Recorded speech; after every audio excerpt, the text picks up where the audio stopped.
એલા ભાઈ શું થયું? એલા ભાઈ ભટકાણો. તો ઓછો દારૂ પીતા હોય તો? એલા દારૂ પી નથી ભટકાણો હું. તો ભટકાણો કઈ રીતે પણ? બે વાહે કહું.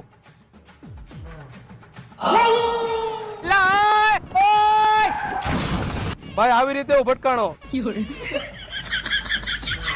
એલા શું થયું તમને બેયને? ભટકાણા ભાઈ અમે બે. કેવી રીતે ભટકાણા? તમે બે પાછળ બેસી જાવ અને હું ગાડી હાકી લઉં, પછી હું તમને કહું કે કઈ રીતે ભટકાણા. અમે આવી રીતે ભટકાણા હતા ભાઈ. આ લ્યો ચા ભાઈ. શું થયું? અમે બધાય ભટકાણા. ક્યાં ભટકાણા? કેવી રીતે ભટકાણા? કેમ ભટકાણા? તો હાલ મારા ભેગો હવે તને હું કહું કે અમે બધા કેવી રીતે ભટકાણા. તો અમે બધા આવી રીતે ભટકાણા મારા કલેજા.